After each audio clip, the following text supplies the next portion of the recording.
msikilizaji, kwa ajili ya wakati huu na kwa ajili ya rehema na nafasi hii ambayo Mungu wa Israeli ametujalia ili kwamba tukazidi kushirikiana katika kipindi cha neema, kipindi kikubwa sana, kipindi kikuu kwa ajili ya mapenzi ya Bwana. Kwa hivyo siku ya leo, somo letu la siku ya leo tunaenda kujifundisha kuhusu imani. Nataka tuangalie, mpendwa msikilizaji, imani ni nini. Tunapoangalia hiyo sehemu, najua kwamba unaenda kuelimika na pia mimi naenda kuelimika kwa ajili ya mapenzi ya Bwana, jinsi Mungu alivyokusudia. Na kabla tuingie katika mafundisho yetu ya siku ya leo, nataka tuingie katika maombi na itakuwa vyema. Baba mtakatifu, Mungu wa neema, Mungu mwenye nguvu, kwa ajili ya mapenzi yako ninakutukuza, kwa ajili ya mpendwa msikilizaji ambaye anasikiza ujumbe huu, kwa ajili ya neema yako na kwa ajili ya mapenzi yako.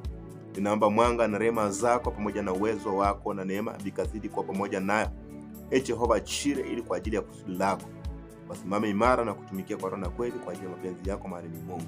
Kwa jina la Yesu Kristo ninaomba nikiamini. Kwa hivyo mpendwa msikilizaji, siku ya leo kwa ajili ya neema ya Bwana na kwa ajili ya upendo wa Mungu tunaenda kujifundisha imani.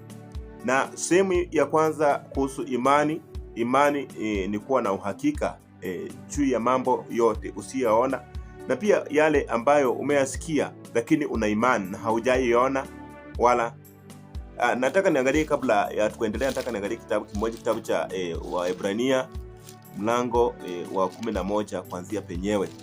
Kwa hivyo neno la Mungu linasema kwamba basi imani ni kuwa na hakika ya mambo yatarajiwayo, ni bayana ya mambo yasiyoonekana.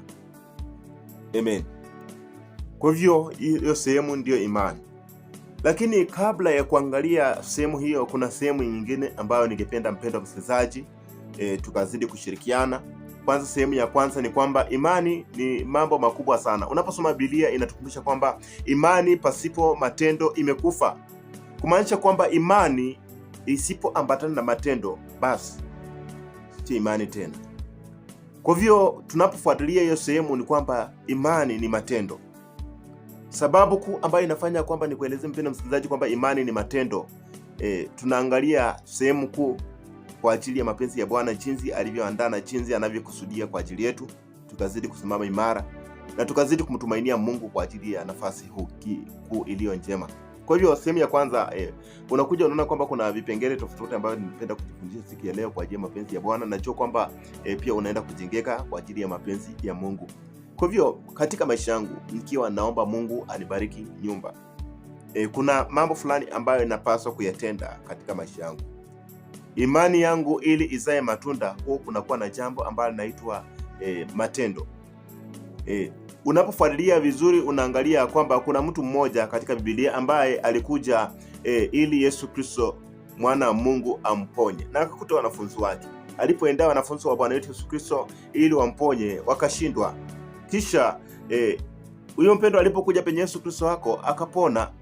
Na Yesu Kristo huyu mpendwa akauliza Bwana Yesu Kristo, akamuuliza mimi nimekuja wanafunzi wako waniombee nipone, lakini kwa nini sijapona?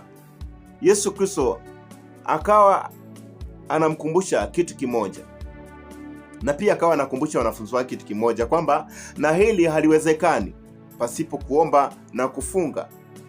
Kwa hivyo kule kufunga ndio sehemu ambayo tunaiita imani.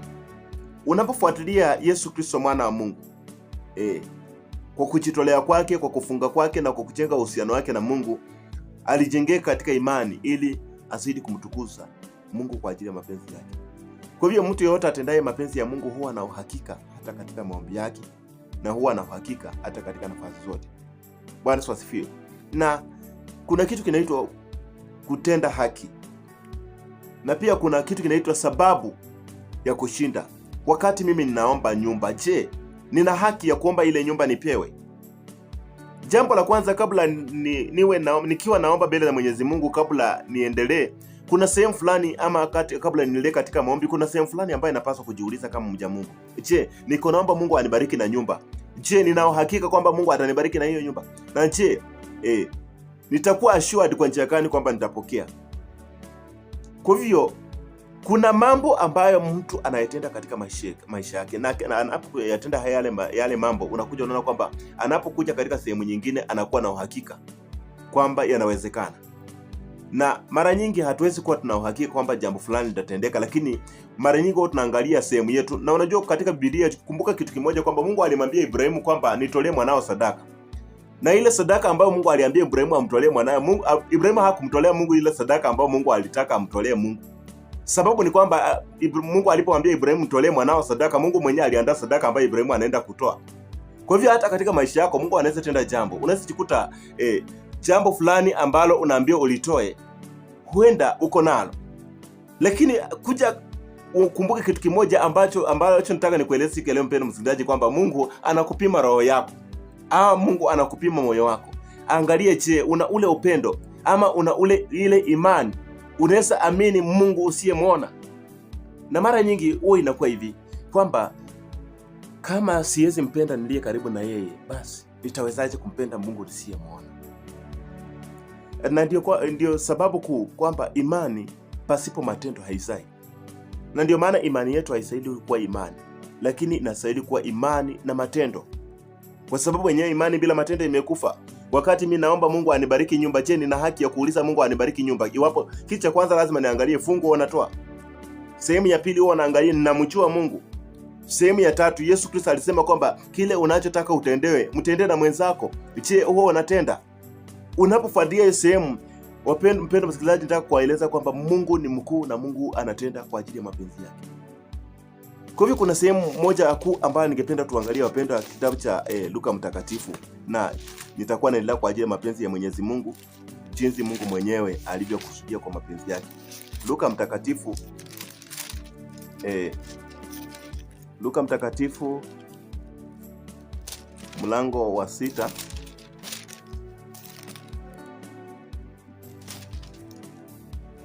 Tunaposoma kitabu cha Luka Mtakatifu mlango wa 6:38, neno la Bwana linasema kwamba wapeni watu vitu, nanyi mtapewa; kipimo cha kujaa na kushindiliwa na kusukwasukwa hata kumwagika, ndicho watu watakachowapa vifuani mwenu. Kwa kuwa kipimo kile mpimacho ndicho mtakachopimiwa. Baraka katika maisha yetu, ili tuwe na uhakika kwamba tunatendea miujiza tunayoiomba, lazima tuombe.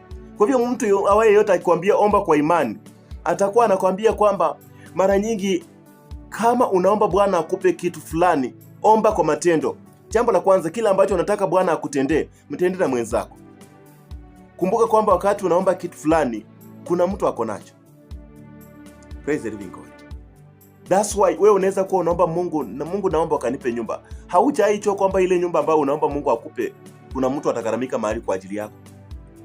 Wakati unalia Mungu, ukiomba Mungu, Mungu nipe shamba, kuna mtu mahali atauza shamba ndiposa utapata shamba. Kuna mtu atapata machozi, atalia machozi mahali ndiposa wewe uinuliwe katika maisha yako.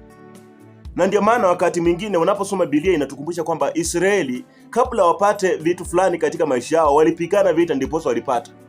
Kuna sehemu nyingine katika maisha yetu kama waja Mungu ambapo kuna vitu vingine ili vitendeke katika maisha yetu, lazima sisi wenyewe tujitolee. Na tunapojitolea, tuangalie huyu Mungu anataka tufanye nini ili wokovu wetu usidi kutimilizika.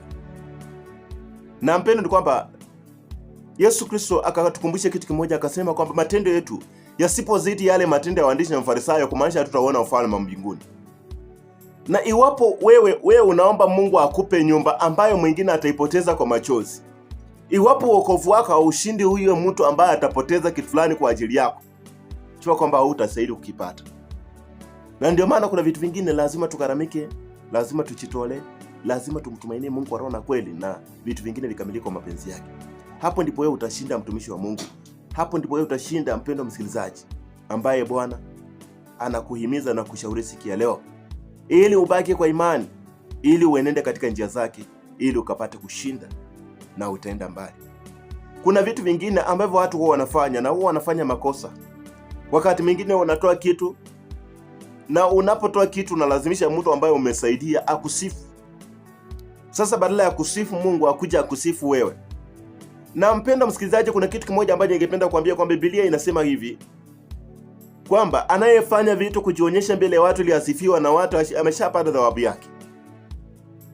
Na ndio maana ili wewe ubarikiwe katika maisha yako kwa kila ambacho unakitoa, jambo la kwanza au sehemu ya kwanza Ni lazima wewe ujue kwamba kuna mambo ambayo unastahili kuyatenda.